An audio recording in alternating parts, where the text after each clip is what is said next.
लगभग आधी रात का समय था। एक नवयुवक अपने हाथ में एक बैग पकड़े हुए शायद अपने घर की ओर बढ़ रहा था, लेकिन उसके चेहरे पर एक अजीब सा डर था। वो अपने कदमों को तेज तेज बढ़ा रहा था, लेकिन जैसे ही वो गांव के कुएं के पास पहुंचा, उसका पूरा शरीर पसीने से भीग गया। वो वहां से मानो पलक झपकते ही गायब हो जाना चाहता हो। आलतू चल आलतू, आई बला को टाल दू। हे प्रभु रक्षा करना, यहाँ से सही सलामत चले जाऊं।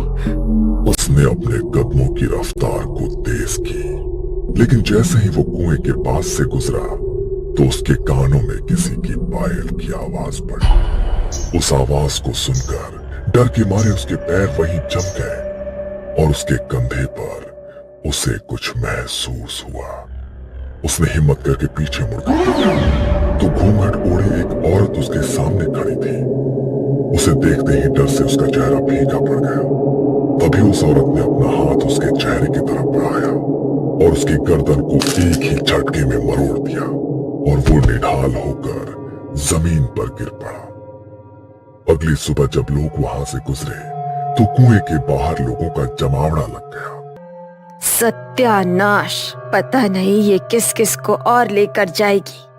पिछले 2 महीने में 5वीं मौत हुई है ये। मना किया था रात को यहाँ से कोई मत जाना। इंसानों को, हमारे जानवरों को, किसी को नहीं छोड़ा इसने। अब मुझे तो ये सती माता का प्रकोप लग गया है। सती आसरा का स्थान बनाना होगा। देवी को रोज भोग देवेंगे और कोई भी सूरज ढलने के बाद यहाँ ना आवेगा। देवी को रात के समय जरा सा भी विघ्न पसंद ना है। अपनी जान बचानी है तो यही करना होगा। माना जाता है कि गांव के कुएं और नदी पर सती आसरा का स्थान होता है, जिन्हें देवी का रूप माना जाता है। गांव में होने वाले इन हादसों की वजह से गांव वालों ने कुएं पर सती आसरा का एक छोटा सा मंदिर बनाया, जिसके भीतर कोई मूर्ति नहीं थी। बस गांव के लोग वहां देवी को भोग लगा सके, इसलिए वो मंदिर बनाया गया ताकि देवी का क्रोध शांत हो सके। लेकिन उसके बाद भी गांव में होने वाले वो हादसे नहीं रुके। तभी एक रात काले कपड़े पहने एक लड़की, जिसने अपने चेहरे को काली शॉल से ढका हुआ था, अपने हाथ में एक काले रंग की पोटली लिए हुए, सती आसरा के डर से अब रात को कोई भी कुएं के पास नहीं भटकता था। इसलिए गहरी काली अंधेरी रात में वो अकेली कुएं के पास अपना आसन लगाकर बैठी और कुएं पर थोड़ी हल्दी कुमकुम और अपनी उंगली से काट कर रक्त का चढ़ावा किया और तेल का एक दीपक भी जलाया। तुम्हारा बदला पूरा हो गया है, तुम अब शांत हो जाओ। गांव वालों को मत मारो, जिनको मारना था उन्हें तुम मार चुकी हो। गांव में हो रहे इन हादसों को 3 महीने बीत चुके थे और आज से 3 महीने पहले एक रात काले कपड़ों में अपना चेहरा ढकी हुई एक स्त्री रात के 2:30 बजे कुएं के पास एक यज्ञ कुंड जलाए बैठी थी। यज्ञ कुंड के पास एक मुर्गा, जिसके हाथ पैर और चोंच को रस्सियों से बांधा गया था। नरकंकाल की खोपड़ी में किसी जानवर का रक्त भरा हुआ था। वो उस रक्त का छिड़काव बार बार यज्ञ कुंड में कर रही थी और बड़ी ही धीमी आवाज में कुछ मंत्रों का उच्चारण भी कर रही थी। तुम्हें जागृत होना पड़ेगा। तुम्हें जागृत किए बिना आज की रात मैं यहाँ से नहीं जाऊंगी। बलि स्वीकार करो। उसने उस बंधे हुए मुर्गे को उठाया और धारदार चाकू से उसकी गर्दन को एक झटके में अलग कर दिया। उसकी आहुति उसने यज्ञ कुंड में चढ़ा दी। तभी वहां एक अजीब सी सिहरन उठी। रात के सन्नाटे में मानो कोई दबी आवाज उसे सुनाई देने लगी। कुएं के भीतर से मानो किसी की आत्मा निकलकर बाहर आ गई हो। उसने पीछे मुड़कर देखा तो घूंघट ओढ़े एक औरत उसके सामने खड़ी थी। जाओ और खत्म कर दो उन्हें। मुझे अपना बदला चाहिए। जाओ। मानो जैसे वो उसकी आज्ञा का इंतजार कर रही थी। उसके इतना कहते ही वो गांव की ओर बढ़ी और एक घर के बाहर जाकर रुक गई। दरवाजे पर ठक ठक की आवाज हुई। अरे इतनी रात को कौन आया है? रात के 3 बज रहे हैं। इस वक्त कौन दरवाजा खटखटा रहा है? तभी दरवाजे पर फिर से ठक ठक की आवाज आई। पता नहीं कौन आया है, देखना ही पड़ेगा। मंगल दरवाजा खोलने के लिए गया। दरवाजे से अभी भी लगातार ठक ठक की आवाज आ रही थी। अरे बोल रहा हूं ना। अभी तक मंगल आधी नींद में था, लेकिन जैसे ही उसने दरवाजा खोला तो उसके होश उड़ गए।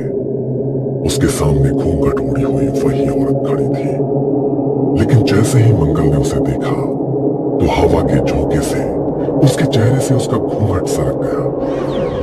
मंगल ने जैसे ही उसका चेहरा देखा तो उसकी चीख निकल गई। उसका चेहरा पूरी तरह से गला हुआ था और आंखों की पुतलियां बिल्कुल सफेद होकर उल्टी हो चुकी थी। मंगल जल्दी से दरवाजा बंद करने लगा, लेकिन दरवाजा बंद नहीं हुआ।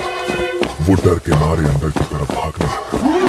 तभी उस भयानक औरत ने उसकी गर्दन को अपने हाथों में जकड़ लिया और एक ही झटके में उसकी गर्दन को मरोड़ डाला और उसके चेहरे के मांस को पूरी तरह से नोच डाला। दर्द के मारे पूरे घर में उसकी चीख गूंज गई और कुछ देर उसकी दर्द भरी चीखों के बाद सब कुछ बिल्कुल शांत हो गया। अगली सुबह जब परिवार वाले घर पहुंचे तो उसका ऐसा हाल देखकर उनके पैरों तले जमीन खिसक गई। ये क्या हो गया मेरे भाई को? तुझे इतनी बेरहमी से किसने मार डाला मेरे भाई? किसने मार डाला तुझे? अभी तो सिर्फ इसकी जान गई है, अभी तो तेरा मरना बाकी है। जितनी बेरहमी से इसकी मौत हुई है, उससे ज्यादा बेरहमी से अब तू मारा जाएगा। राजेश अपने भाई से लिपटकर बिलख बिलख कर रो रहा था। उसने गांव वालों के साथ जाकर अपने भाई का अंतिम संस्कार किया। रात को वो अपने भाई की तस्वीर को अपने हाथों में लिए रो रहा था। मत रो बेटा, भगवान ने हमारी जिंदगी में यही दुख लिखा था। पहले मेरा बड़ा बेटा चल बसा और अब मंगल। ना जाने किसका श्राप लग गया है हमारे घर को। एक के बाद एक अनहोनी घटती ही जा रही है। मंगल की मौत कोई सामान्य मौत नहीं है माँ। किसी ने जानबूझकर मारा है उसे। उसकी हालत नहीं देखी क्या तुमने? कैसे उसके चेहरे पर पूरा मांस नोचा हुआ था। मैं वो फिर से याद नहीं करना चाहता हूँ माँ, लेकिन जिसने भी मेरे भाई के साथ ऐसा किया है, मैं उसे ढूंढ कर निकालूंगा। नहीं छोड़ूंगा उसे माँ, मैं नहीं छोड़ूंगा उसे। उन दोनों की आंखों के आंसू रुकने का नाम नहीं ले रहे थे। 13 दिन बाद मंगल की सभी अंतिम क्रियाएं पूरी हुई। घर में बिल्कुल सन्नाटा पसरा हुआ था। राजेश अपनी मां के कमरे में एक गद्दा डालकर सोया हुआ था। तभी रात के लगभग 3 बजे दरवाजे पर वही ठक ठक की आवाज हुई। उस आवाज से राजेश की नींद टूट गई। उसने घड़ी में समय देखा तो वो भी हैरान रह गया। इतनी रात को घर पे कौन आया है? फिर से दरवाजे पर ठक ठक की आवाज हुई। मां की नींद ना टूट जाए इसलिए राजेश बिना सोचे समझे दरवाजा खोलने चला गया। लेकिन जैसे ही उसने दरवाजा खोला, उसके सामने भी वही घूंघट वाली औरत खड़ी थी। उसने अपने चेहरे से अपना घूंघट हटाया और सीधे राजेश की गर्दन की ओर हाथ बढ़ाकर एक ही झटके में उसके गर्दन को मरोड़ डाला। वो उसी वक्त निढाल होकर जमीन पर गिर गया। उसे चीखने का भी वक्त नहीं मिला। अगले दिन उसके अंतिम संस्कार की क्रिया की गई, लेकिन ये सिलसिला यही नहीं रुका। जैसे ही राजेश की मौत के 13 दिन बाद उसकी अंतिम क्रियाएं पूरी की गई, तो उसके अगले दिन घर के आंगन में उनकी मां का मृत शरीर मिला, जिनके चेहरे का मांस मानो किसी वैश्य दरिंदे ने नोच लिया हो। सबसे बदकिस्मती की बात यह थी कि उनका क्रियाकर्म करने के लिए अब घर में कोई भी उनका वारिस, कोई भी सदस्य नहीं बचा था। ना जाने इनके परिवार को तो किसकी नजर लग गई है। तीनों बच्चे मर गए, राधा भी मारी गई। इन तीनों की मौत ही सामान्य ना है। मन तो लागे है कि किसी ऊपरी हवा ने ही इनके पूरे खानदान को खत्म किया है, वरना ऐसा हंसता खेलता परिवार ऐसे खत्म नहीं हो सकता। लोगों की उस भीड़ में काले कपड़े पहने अपने चेहरे को ढकी हुई वही औरत खड़ी थी, लेकिन उसकी आंखों में अब एक चिंता थी, जैसे कुछ तो ऐसा हो गया हो जिसकी उसने भी कल्पना नहीं की थी। ये सब क्या हो रहा है? उसे तो बस उन दोनों को मारना था, उसने इसे भी क्यों मार डाला? कहीं कुछ गलत तो नहीं हो गया? आधी रात को काला कपड़ा ओढ़कर वो फिर से अपने हाथों में पोटली लिए कुएं की तरफ बढ़ने लगी, लेकिन तभी उसने देखा कि कुएं के पास एक आदमी अपनी साइकिल से गुजर रहा है। मगर देखते ही देखते वहां पायलों की आवाज गूंजी और उसके सामने घूंघट ओढ़ी वो स्त्री अचानक से आकर खड़ी। डर के मारे वो आदमी साइकिल से गिर पड़ा। वो उसकी ओर बढ़ी और उसने उसके शरीर के मांस को पूरी तरह से नोच डाला। उसकी चीखों की आवाज पूरे गांव में गूंज उठी। ये देखकर काले कपड़ों से खुद को ढकी माया के होश उड़ गए। वो तुरंत ही वहां से भागकर अपने घर पहुंची। डर के मारे उसका पूरा शरीर कांप रहा था और आवाज हाँफ रही थी। ये सब क्या हो रहा है? मुझे उसे शांत करना होगा, वरना जो भी अब उस कुएं के पास से गुजरेगा वो उन सबको मार डालेगी।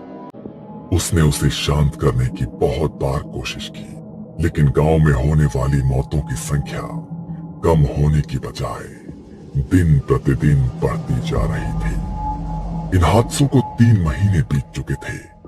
माया अब अपनी आंखों के सामने किसी और को बलि चढ़ते हुए नहीं देखना चाहती थी, इसलिए आज उसकी शांति के लिए माया कुएं के पास बैठकर यज्ञ कर रही थी। तुम्हारा बदला पूरा हो गया है, तुम अब शांत हो जाओ। गांव वालों को मत मारो, जिनको मारना था उन्हें तुम मार चुकी हो। अब क्यों तुम गांव वालों की बलि देने पर तुली हो? तभी अचानक वहां बहुत जोर से हवा चलने लगी, जैसे कोई उसे अपनी मौजूदगी का एहसास कराना चाहता हो। कुएं की मंडेर पर जल रहा वो दीपक हवा के झोंके से बुझ गया और उसे भी अपने आसपास पायल की आवाज सुनाई देने लगी। उसने पीछे मुड़कर देखा तो वही औरत उसके सामने खड़ी थी। उसके चेहरे से घूंघट हट चुका था और उसका भयानक चेहरा गुस्से में उसे ही देख रहा था। देखो, तुम्हें शांत होना होगा। तुम अपनी छोटी बहन को इस तरह नहीं मार सकती। मैंने तो बस तुम्हारे बदले के लिए तुम्हें जागृत किया था। तुम दूसरों की जान क्यों ले रही हो? उन्होंने तुम्हारे साथ जो किया उसका बदला ले लिया है ना तुमने? आज से 4 महीने पहले गांव के एक घर में मातम का माहौल था। घर के बड़े बेटे का उसकी शादी के कुछ समय बाद ही निधन हो गया था। घर में 2 जवान बेटे थे, जिनकी नजर अपनी विधवा जवान भाभी पर पड़ गई थी। मंजू अपने पति की मौत के गम में खुद को अपने कमरे में बंद किए बस रोए ही जा रही थी। तभी उसके दरवाजे पर जोर जोर से खटखट की आवाज हुई। उस खटखट की आवाज से मंजू अचानक से सहम गई और दीवार की तरफ घिसटती चली गई। उसने दरवाजा नहीं खोला। तभी अचानक 2 लोग दरवाजा तोड़कर अंदर आ गए। इतनी देर से हम लोग दरवाजा खटखटा रहे हैं, तुझे समझ में नहीं आ रहा है? हैं? तुझे क्या लगा था कि तू दरवाजा नहीं खोलेगी तो हम अंदर नहीं आ पाएंगे? हैं? देखो, ऐसा मत करो। मैं तुम्हारी भाभी हूँ। भाभी माँ के समान होती है। कुछ तो सोचो। चुप, बिल्कुल चुप। तो इस घर की बहू है। अब हमारा भाई तो मारा गया, अब तुम्हारे ऊपर हमारा भी तो कुछ हक हुआ ना। अब अपने ये आंसू बंद करो। वो दोनों किसी शैतान की तरह हंसते हुए मंजू की तरफ बढ़ने लगे। मंजू इस तरह अपनी इज्जत को अपने हाथों बर्बाद होते नहीं देख सकती थी। उसने उन्हें धक्का मारा और बाहर की तरफ भागी। वो दोनों भी उसके पीछे पीछे भागे। उनसे अपना पीछा छुड़ाने के लिए वो गांव के कुएं की तरफ दौड़ी और उनसे अपना रक्षण करने के लिए कुएं के अंदर कूद गई। अब क्या करें? ये तो कुएं में कूद गई भाई। अरे अब कूद गई तो कूद गई, जल्दी निकल यहाँ से, वरना अगर किसी ने देख लिया ना तो इसके मरने का इल्जाम हमारे ऊपर ही लग जाएगा। मैं अच्छी तरह जानती हूँ कि क्यों मरी है मेरी बहन और कौन है उसकी मौत का जिम्मेदार। तेरी मौत का बदला तो मैं लेकर रहूंगी मेरी बहन। माया अब अपनी बहन की आत्मा को जागृत करके उसकी मौत का बदला तो ले चुकी थी, लेकिन उसने अपनी बहन की आत्मा को जिन तांत्रिक विधियों के जरिए जागृत किया था उसे शांत कर पाना अब उसके लिए नामुमकिन हो गया था। वो अपने कमरे में घबराई हुई बैठी थी। तभी रात के लगभग 1:30 बजे किसी ने उसका दरवाजा खटखटाया। इतनी रात के कौन आया है? माया ने जाकर दरवाजा खोला तो घूंघट के अंदर वो आत्मा अब उसके सामने खड़ी। उसे देखकर माया के रोंगटे खड़े हो गए। तुम नहीं नहीं, देखो तुम मुझे नहीं मार सकती। मैंने तो तुम्हें इसलिए जागृत किया था ताकि तुम अपनी मौत का बदला ले सको। होश में आओ। मृत्यु के बाद आत्मा किसी की सगी नहीं होती। माया ने उसे जागृत तो कर दिया, लेकिन अंत में वो खुद भी उसकी मौत का कारण बन गई। उसने अपने हाथ माया की गर्दन की तरफ बढ़ाए और एक ही झटके में उसके गर्दन को भी मरोड़ डाला और माया की कुछ आखिरी चीखों के बाद सब कुछ बिल्कुल शांत हो गया। कहा जाता है कि गांव के लोगों ने डर के मारे पूरे गांव को खाली कर दिया और दूसरी जगह स्थानांतरित हो गए, लेकिन लाल घूंघट में वो आत्मा आज भी उस गांव में भटकती रहती है और जो भी उसके सामने आता है उसे वो मौत के घाट उतार देती है।